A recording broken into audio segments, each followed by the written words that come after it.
Good morning, everyone. Here's that one. She just pooped upstairs. Huh? Yeah, I don't know what's going on with her. She's too lazy to come down and go outside. Spoiled, right? Dogs used to just live outside. Oh, well, looky what we got here. I believe. Let's see. Oh, that's the wild mustard greens I was talking about. Right in front of the house. How cool is that? Let's see if there's more. And that grow here in the wintertime. So this woodcress. And then here, looks like, I don't know, some of this could be chickweed. It's also edible. All right, let's go. And I just wanted to, why did I just step in? Huh? This is the back of our house. I'm looking for eggs. So, where are you at? That's definitely a hen up there, and she is, those are, when you have chickens long enough, and I've had them for nearly 20 years now, you get to know what they're cackling. So what you cackling for? Well, I'll tell you what, let's see here first. I haven't looked back here in a while. That's all my garden stuff I saved. See, the plastic and all that. Yeah, don't judge. I don't live here alone. I save everything over years and years. I'm not seeing anything here. Not seeing anything over there either. Okay, now let's see. She is, that's the noise of a chicken. Ooh, I see a path up through here. That is the noise of a chicken getting ready to hunker down somewhere.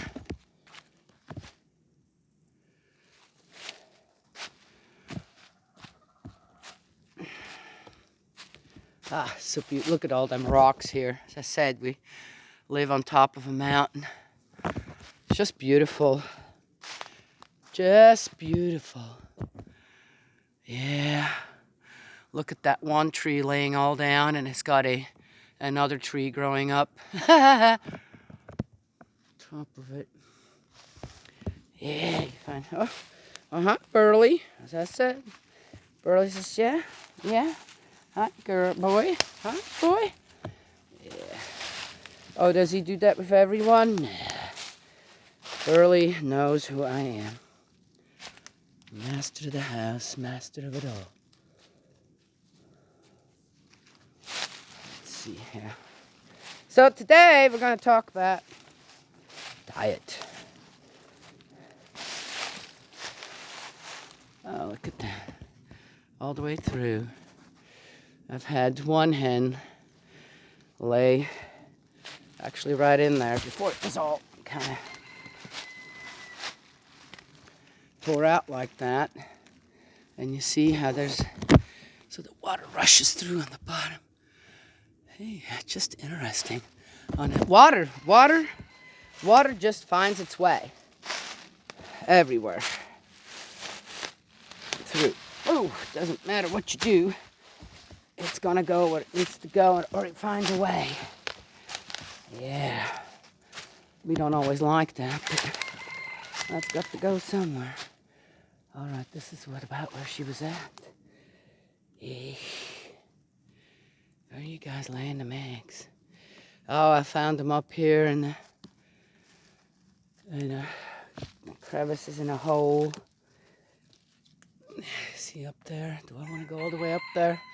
I'm going to approach that from the road. I have to watch what I do here with my legs.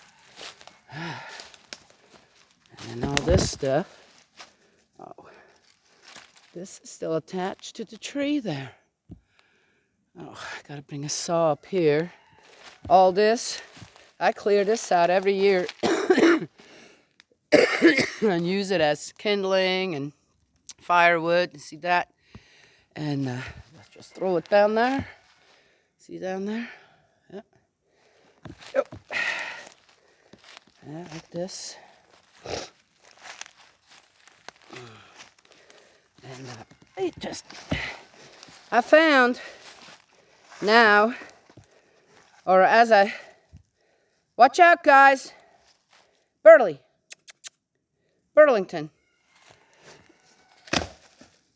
Yeah, okay, well it's a little farther down. If you, it seems like to me when you do God's work, I might as well go all the way up here. This is easier than going back down there. Look at that. You're given the time to do whatever you need to do.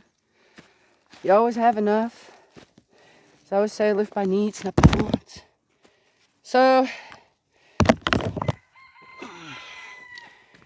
I look at our animals and really all they need is what they got out here. I think that if push comes to shove, and I had a couple of years, oh look at that, how beautiful. Hello, sun, light, warmth. That's another thing too. So many people look at the sun now as almost the enemy or something. I don't think the sun, if I behave accordingly and respectful towards the elements out there and the principles of creation, I don't have to worry about getting skin cancer or, oh my gosh, you could get burned up by next year, it'll get so hot. Okay, well, anyway, as I said, if one keeps the respect towards God, our Father in heaven, when it comes to the principles of creation, it all will be provided for.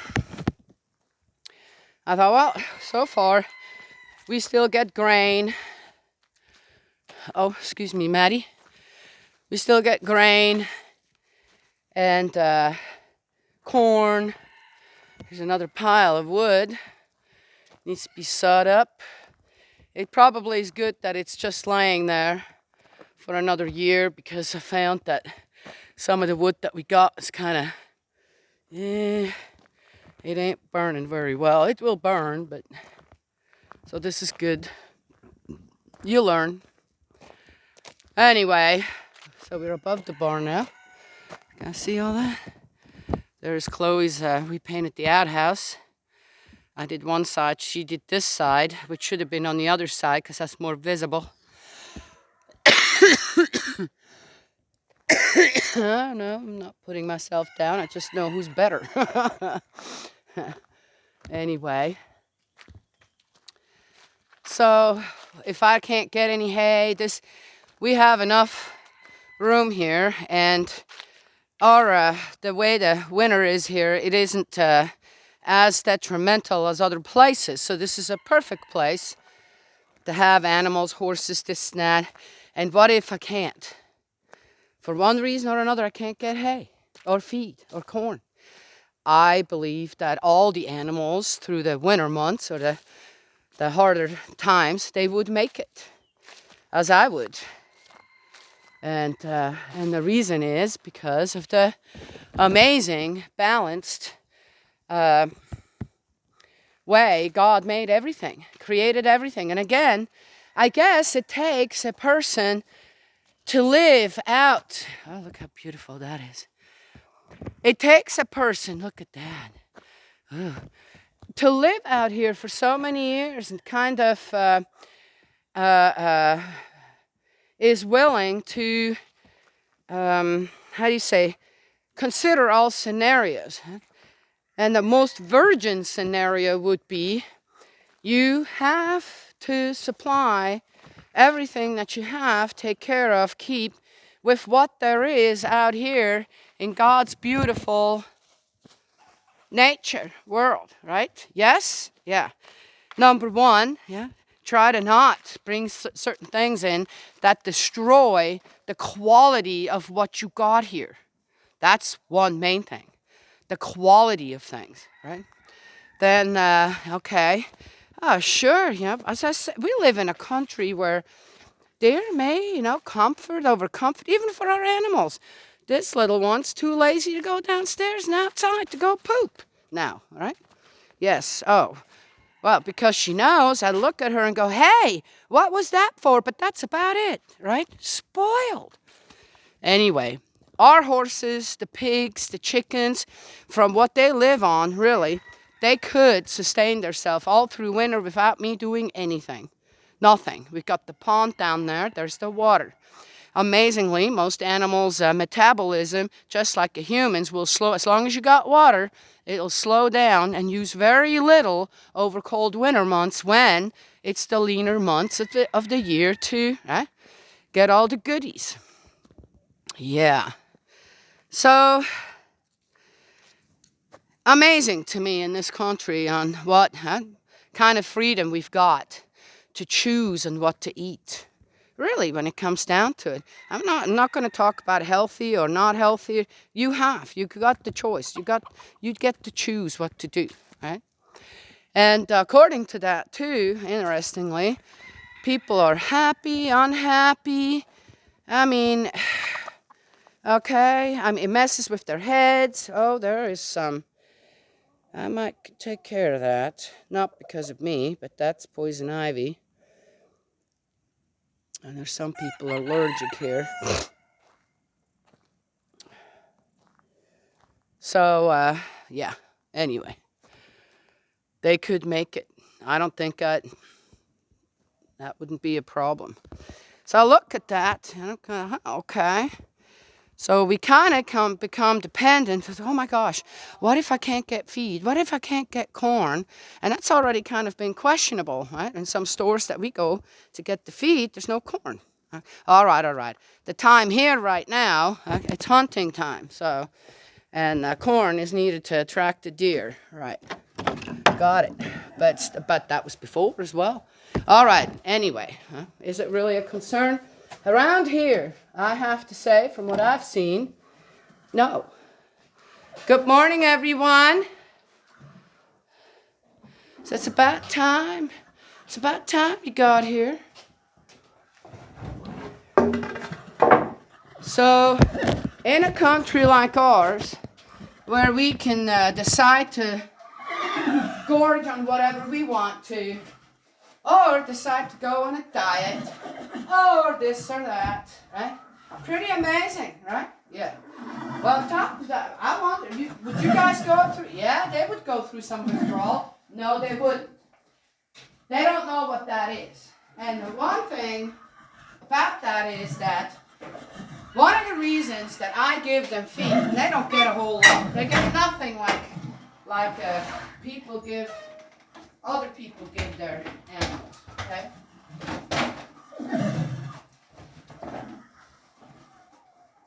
Nothing like. It's a way because they run the breed. Okay, man. Sheesh. Don't fall in there. The other thing too, do they really need to stay in the not really. I could leave them out all year long. You become the Mustangs, the herd of Mustangs on Emerald Springs Trail. In Kentucky. Huh? The thing is, they would also go farther than what they've got here. Okay? So, giving them the feed is it's a treat for them to stick around.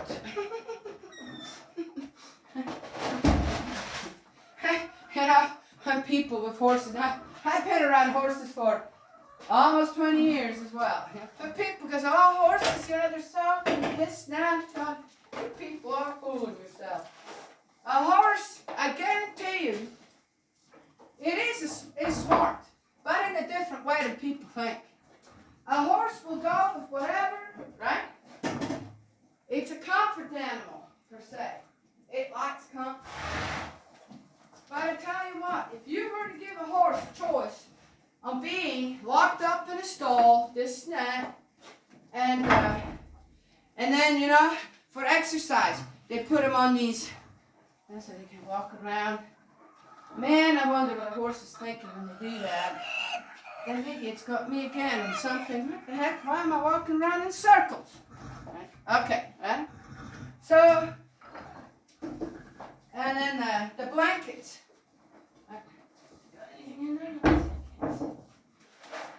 The blankets, people. Well, that's for their protection. All of them horses here, all these horses that we have here are breeds of horses that are meant to be here. So guess what? Okay, except for this one. Now this one doesn't get quite the fuzzy coat like the other ones do. Okay? But in his case, it's because he was mistreated when he was young. It makes a difference, doesn't it? It makes a difference, doesn't it? Yes. So also got to be careful on what he's being fed. Okay. I'm going to do half and half for you guys. How's that? You like that? Huh? The piggies have not been very happy with what I've been giving them. Though they find plenty of what is out. They don't need. I'm not raising them to be fat, though they are. Right? They can find plenty out there to eat and munch on, but they like their goodies. They like their table scraps. Right? Huh? They're not too happy with just the corn and the feed. They want more. That wasn't it. What are our goodies? Right? Yeah, spoiled. So, we in this country too, we are spoiled. We are spoiled when it comes to all of that.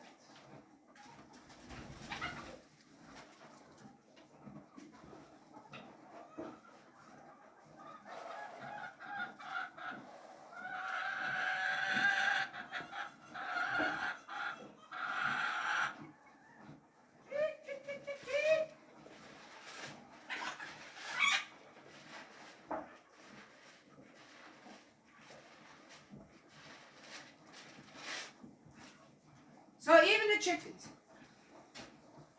The reason I feed them the way I do is so that they don't end up somewhere up in the farther down or into the mountains. And they do. In the summertime, when I give them a lot less than I do in the wintertime, they come flying for one reason from way far out there. Yeah. So do no. So what about the egg? Well, here's the thing. It's almost like, so if they were out there, I've never heard of really wild chickens, but who knows? They probably don't make it very long, right? Well, then you never know. I guess it just depends again. Our chickens aren't just locked up somewhere, but they do not learn what the dangers are out there. This, as I said, when you hear them, they're different noises. I can tell when one is in danger, when suddenly one of the roosters says, danger, and everyone flocks back to here because they know the dogs are here, right? The dogs won't touch them, but they know, for one reason or another, their instinct, right? That's how nature works together. The principles of creation, the instinct, the balance and all, right? Okay, all right. Even though it is also a man-made situation. And this way, twice a day, they congregate here and then find a tree to roost around here. Now, some of them go into the chicken coop, right? They have a choice. They have absolute choice where they'd like to be. We have one really old one of our last ones from that I got years and years ago, and she's got to be 6 or 7 or 8 years old. Right? And she's starting to show that she's older, and she comes onto the porch. I don't like the chickens on the porch. Man, they can make a big old mess. Right? So, but I let her come up on the porch because that is for her. Okay, she's kind of earned her status here. Okay, all right. How many eggs has she given us? So maybe out there in the wild with the chickens while they're laying eggs, the predators, rather than going after the chickens, go for the eggs. Is it like that? I don't know. But I could imagine so. Okay, I can. Anyway. So people need to understand, so where does your freedom lie? This is basically the animals. If the horses were out all year long, they would have no problems, right, to find exactly what they need at all times, this and that, and stay pretty. They wouldn't be plump, overweight. They would be right for what they are. How about their hoofs? Yeah, that's yeah. Most likely, they'd be all right too there. Well, the Mustangs are. And the only reason certain animals now have reach this incredible age is because, right, okay. Yeah, we throw that off balance as well. So, it's amazing how we've managed as humankind to throw so many things off balance, right? And think that's better. Yeah, okay. Yeah. So, diet, how we eat, this, that. Not sure what people, if you know exactly, again, your conscience comes in there. You know exactly what you shouldn't be eating, shouldn't be drinking, shouldn't be smoking, shouldn't be, right? Certain things be taking that are in overconsumption, that is bad for you. You know that. There's no way in a country like this that you couldn't know. Yet, if you are happy with what you are doing and you're content with, then why bother listening to anybody out there? Right? Just do as you want. That's what I do. I'm perfectly fine and happy with the way I am. And it seems like it doesn't matter what I do. I remember there was a time where people come and they said, "Oh my God, are you okay? You're so skinny." I'm going, "Skinny? I'm not skinny at all. I've always been a healthy weight, right? For one reason or another." And then it's like, that's a good. Oh, are you sick? This now? Oh, okay. Where does it come in when you are less weight? That for one reason or another you must be sick. But then when you are more weight, nobody's come and said, "Hey, you gained quite a bit of weight," which I wouldn't care. Yeah, I did. I'm in menopause. I deserve to gain some weight. Besides, I've been laying around a lot because I have to, keep my hips and my legs. I have to, how do you say, not overstress them. They have to last still probably for another 30 years. Oh, okay. I'm not going to be offended if someone comes and says, "Hey, you're getting a lot of weight. What happened?" Right? At least that shows some interest, doesn't it? Right? But people come and say, "Wow, are you feeling all right? You're so skinny." I'm going, "But you're not going to be happy with what I look like." Or for some. Right? And what does it matter? I rarely look at a person. If I see a person that's really overweight, I'm just going, well, I guess either they have something where their metabolism just doesn't do anything, okay, and that's, there is people out there like that. They don't necessarily eat a lot. It's just everything just gets turned right into weight, okay? That's just the way it is. And then there are others who are just going, "Oh, you know them a little better, right? Oh, I know, you like to eat, don't you? You like to eat, in particular, right, foods that are going to put on the pounds." Then sometimes people just get sick, this, that, and they don't do the exercising anymore, and whatever, and, still like to eat. There's nothing, but, yes, see? And then there are others. They have, okay, I guess one could go either way when it comes to your ideal weight, per se. Is there such a thing? I guess. Where your mental health determines, on what you do to yourself. Okay. But here again is the thing.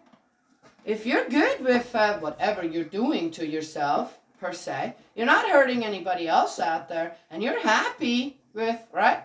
Then why let people be the judge of you, right?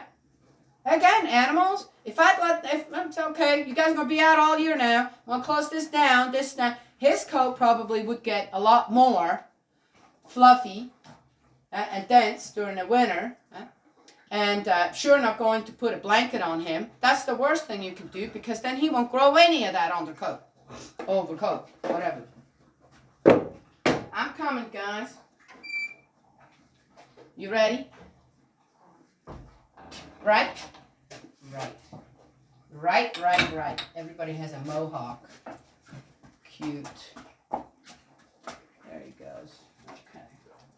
You ready too? Right? Huh? Yeah. Mm-hmm. We have a farrier come. Finally found someone. Hey. Oh, thank you. He says you forgot something. I sure did. Oh, right. So here I am. I'm putting hay out for him. They don't need it. They don't really need it yet. Come here, guys.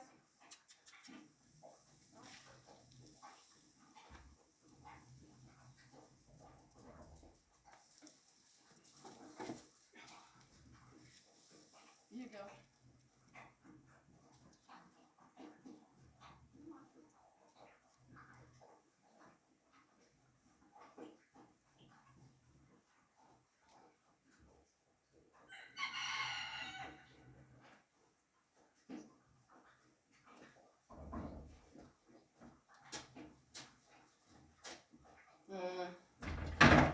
You ready? I love it when he sticks his head up. Yeah, so, man, could save myself all that work here in the barn and all that, right? But again, if I want them to come back, I have to kind of entice them a little bit, don't I? Huh? Or they become a wild herd out there, and they'll do their own thing.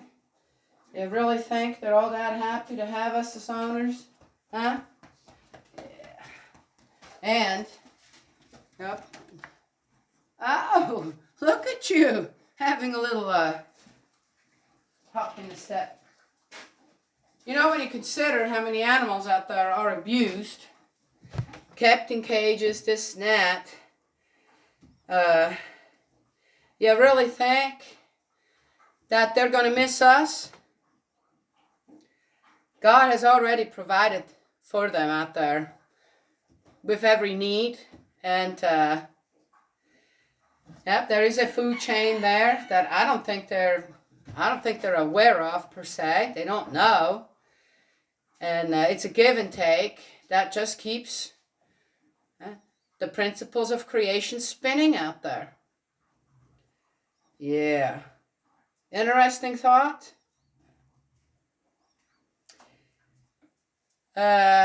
Saw a good one. I'm gonna finish up with this one. I saw a good one where science has found that your brain, again, so science has a little ways to go there, you know. So what's missing? The heart. You're always talking from the brain, from the head, from the mind, right? All them neurons and whatever else goes on there, right? And they forget the heart and how the heart's actually connected to the mind. And if they actually were to study that some, they'd go, whoa! Many things could be cleared up for people who need to have the scientific facts.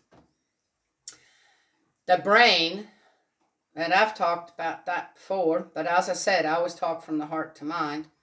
You need to know why you're doing things. Your brain just functions according to the principles of creation as well, not necessarily to the principles of love or understanding or comprehension. It's just a series of certain enzymes, this and that, and then, as I said, neurons and whatever else they call it, that react to something.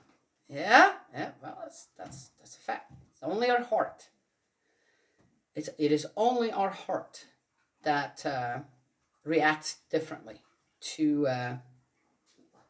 circumstances that are outside of our body.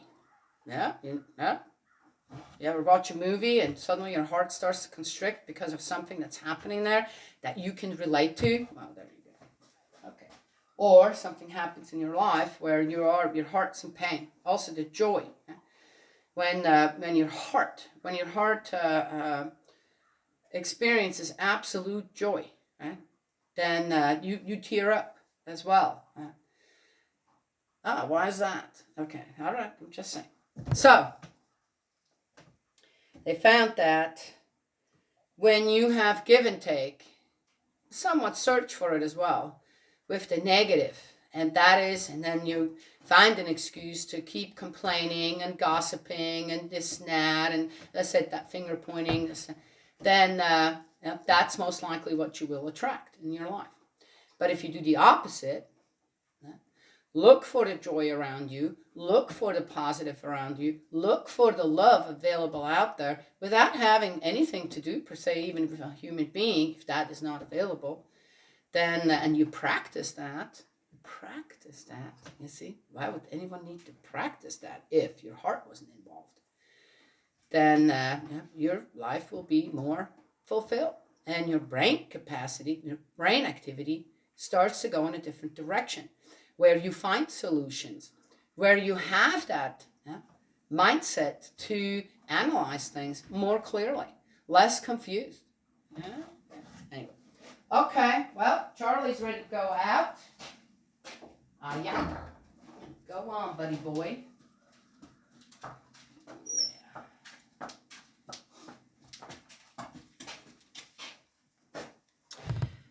So, our natural instinct, on the way we were created by the principles of love, we weren't created by the principles of hate.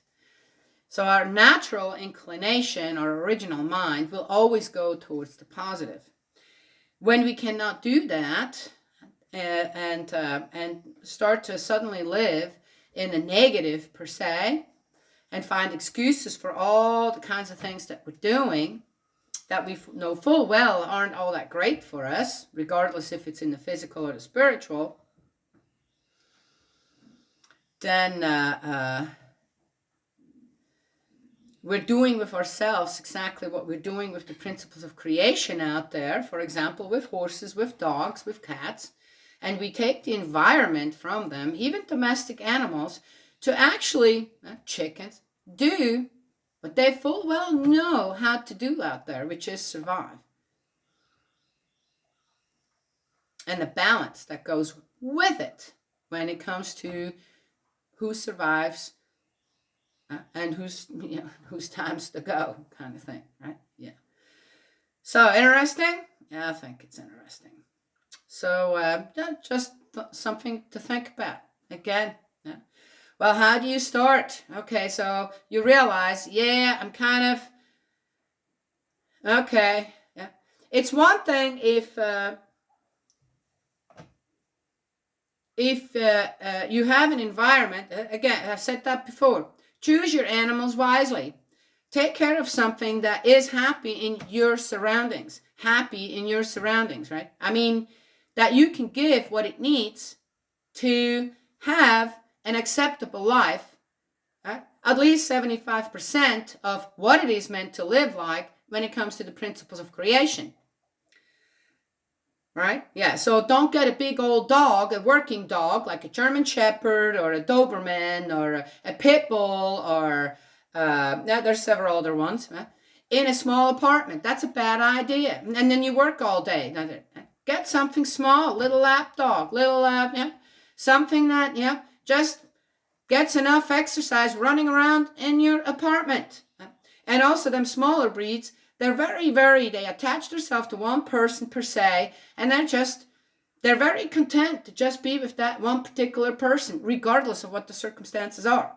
You see? Yeah, of course, take it out for a walk, this, that, but it's nothing like a big dog that is a working breed. Right? They're used to, like the ones that we have here, the big one. They run the perimeter twice, sometimes 3 times a day. This is a huge place here. And they're gone for hours, doing their job. They're very happy dogs. They're very balanced dogs, per se. Yeah, don't get into my sister-in-law's face, or if I'm here by myself. Them dogs are on alert just like that, okay? Just depending who comes around. Anywho. But even there, I think because they're so balanced, they know, right? It's weird. It's not weird. It's just something that, okay, why that one and not this one, right? Yeah. Then with yourself, right? So we control, right? We actually are more dependent on the animals than they are dependent on us. And then we make them dependent on us, per se, or we think so. But as I said, even though all the animals here, they get the care that they do, none of them is dependent on me. None of them. If I say, as I said, if they're all out, push comes to shove, and there's no one here for a month, 2 months, 3 months, a year, I would say most of the animals would still be alive and do just fine on their own, right? If there's no interference from humans, per se. Interesting? Yeah. So how to get there yourself, where you're balanced enough to say, well, I've got a life to live. On the side of goodness, I see these quotes. Well, I'm happy with who I am, and if people take me for who I am, okay. The only reason someone has to say, unconditional love from people, they take me for who I am, means that you have a problem. Why would you have to say that otherwise, right? No, that's fallible right there. No. Then you're giving leeway. So, well, I'm a murderer, and I'm happy for the people the way they take me. I'm a pedophile. I'm happy for the people the way they take. Wait. Oh, wait a second. Well, we're not talking. Are you? You're not. You're not talking about that when it comes to certain quotes. Well, I'm sorry. As I said, if you have to say, I am happy, or you like quotes that say, I am happy for people who take me as I am, that means already you have a problem. Do you have a problem? What are you not happy with? Well, then make a change. How do you make a change like that? Huh? How do you become less dependent on negativity and start building up on positivity around you to start with? You become a much more happy and productive human being then as well. One way or the other. It just depends on who people are. Yeah. It's who you are will define when you find that balance on physical growth and spiritual growth, spiritual wellness, physical wellness, that defines you. In wellness. But people somehow feel that, well, even if I'm not well, okay, that again depends too. But if you're sick, well, of course I'm not going to come and say, hey, get out of bed with 104 fever and snotting and a headache. Okay, is that what we're talking about? No, we're not talking about that. Of course, use some common sense when it comes to all that stuff. The 10 Commandments in the Lord's Prayer. Basically, that's all you need to get started. That's all you need. And acknowledge you're one God, our Father in heaven, our heavenly parent, who, by the way, is, of course, he's subject. He's super subject. Super subject God. And that's masculine. It doesn't matter how people look at it. That's just the way it is. But he also carries feminine aspects. And every person does as well. If you are a man, of course you are predominantly masculine. But in order to have a relationship with anyone, you also have to understand somewhat a woman. So there are aspects in a man that are feminine, so that a relationship is even possible between a man and a woman. And then living together, have a family together, right? And it's vice versa, exactly the same. A woman is mainly feminine, but she has to have some masculine attributes as well, right? To do the exact same thing, to be able to have a relationship with a man and bear his children, their children, It's his children. That's a proud thing to be able to do that as a woman. And again, if you have a man, for one reason or another, there can't be any children to be had physically, this and that, and you have a man or you have a woman that is willing, well, let's adopt some children. That's an incredibly beautiful act in the principles of love towards the whole world, towards abandoned children, and number one thing, to the heart of God. Yeah? Cool, huh? Yeah. All right, I'm going to leave it at that. One could just talk about all of this. I could. Yeah.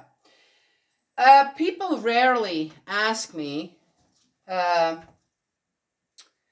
what did I see?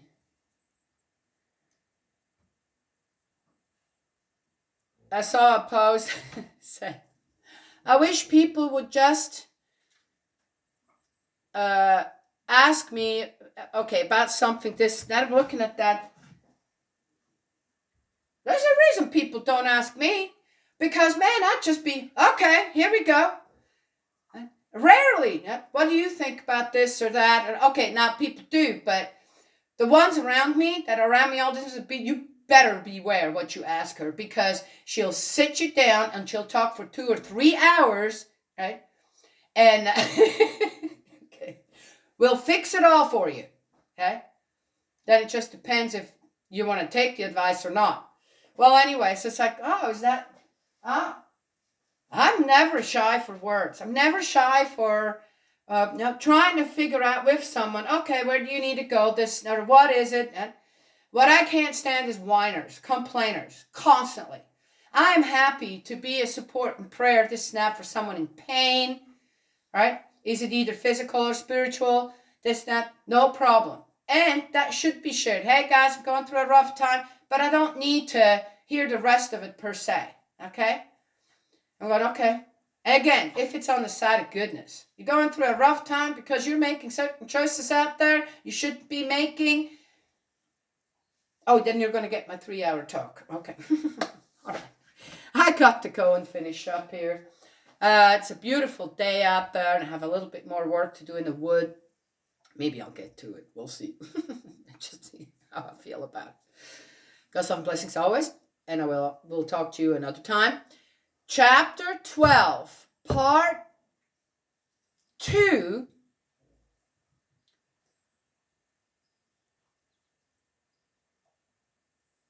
Dependency. Solutions to dependency. Knowing. Just knowing. You got a lot of freedom out there in this country. Lots and lots and lots and lots of it. I don't want to hear anybody telling me anything about what they can or cannot do. Because as far as I'm concerned, when other people look at this country and going, wow, you can get on this diet and that diet and afford that. And I'm just happy if I have a meal on the table. I don't care what it is. I got something to eat. One way to look at it, isn't it? Yeah. All right. God's love and blessings always. Now we'll talk to y'all another time. Maddie, what you doing?